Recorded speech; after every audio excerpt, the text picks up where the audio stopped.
I want you to think of an electric car. What comes to your mind? An I Save Polar Bears Nissan Leaf? What if I told you to think of that same car, but now it can move from a complete standstill to 60 miles per hour in under 4 seconds? Now you might think of a Ferrari.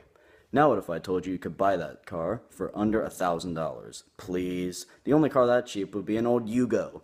It seems impossible to find a car with those standards in mind, but you can. I'm talking about radio-controlled cars. I was 6 years old, living in a small house in the suburbs of Atlanta, Georgia. I was curious and wanted a hobby. All I did at the time was stay inside and play with my Thomas and Friends trading table. Then one day, my father told me about this magical place called a hobby shop. It was a place full of radio-controlled planes, boats, and my favorite, the cars.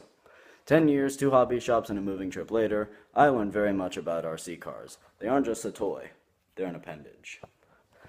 Even though an RC car can't get a degree, they can teach you something very important. One other thing I learned is that patience is power. Everybody needs a passion in the same way that a lizard needs a tail. It can save you from the hungry claws of boredom. Without a passion, one would pick their nose and look at Facebook all day. RC cars are the passion to get into because they are very likable and aging species do not create a barrier between them. Every time I go outside to drive my favorite RC car, my dog Sadie runs down the halls, through the garage, and out the door faster than you can say treat. Playing with RC cars is her hobby too, and she does the chasing and I do the driving. If and when she does catch it, she grabs it by the tires, throws it around like she's trying to kill it in the wild, and refuses to give it back to me. I know she's enjoying it because her tail is in full swing. Speaking of running, she has improved her stamina over the years of running after the RC car. I bet if I were to line her up with Usain Bolt for a race, she'd be done with him faster than Ben Aflek was done with J-Lo. As for my stamina, the only way you can get me to run is if you put my Xbox on an RC car.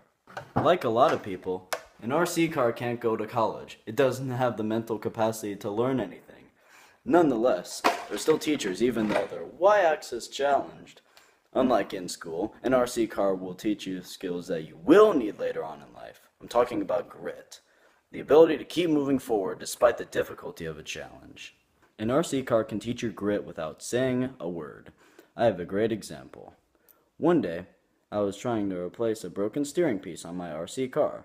All I needed to do was untwist the screw. I had the right Allen wrench, but when I twisted on the screw, it wouldn't come out. I tried pulling on it with some tweezers, twisting the Allen wrench in both ways, but I could not seem to figure out how to remove the screw. I was angry. If I didn't get this part fixed, I couldn't drive the RC car. I knew the reward was worth the effort, and something clicked inside me to tell me to keep going. Then I applied more force to the screw, and it twisted out. Finally. I felt like a dog that just pooped. I felt great. I have had so many moments in school, life, and everywhere else where I just wanted to put down my pencil and walk away. One particular grit weak spot for me was managing my diabetes. It took so much for me to wake up every morning and give myself a shot. Even after 14 years of shots, I'd still sometimes want to give up. I'd have thoughts of suicide and take an hour to fall asleep at night. I'd question God as how intoxicated he was when he made me. Thanks to RC cars, my grit is sharper than Excalibur, and it's a grit not many can wield. Now every time I give myself a shot, I keep telling myself, yes you can, never surrender. And it works. I fear diabetes exponentially less than before thanks to RC cars. How many other passions can say that they help with diseases? As many people say, good things come to those who wait. Whether it's a date with a cute girl, a visit to the DMV, or an RC car, patience is required. One time, I crashed my RC car into a stop sign, and when I visited the hobby shop, they didn't have my part in stock. Then I had to order the part online and wait a few days before it finally arrived, not to mention the time it took me to remove the broken part. I was mad. But I was the one who wrecked it, and I had to be patient. What's also a patience vampire is when I need to charge my batteries. All 11 volts of a battery, that is. It feels like an eternity to charge one battery.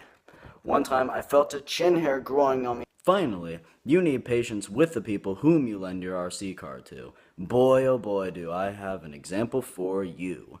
One time, I was at the Fowler skate park, and I lent my RC car to a friend. He felt the need to show off by making it do a front flip.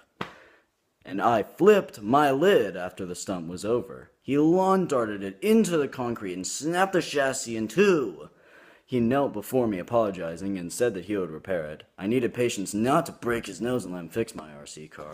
I've learned a lot about RC cars in a decade, and the most important thing I've learned is that RC cars are the best passion in the world, and you don't even need a license. Thank you.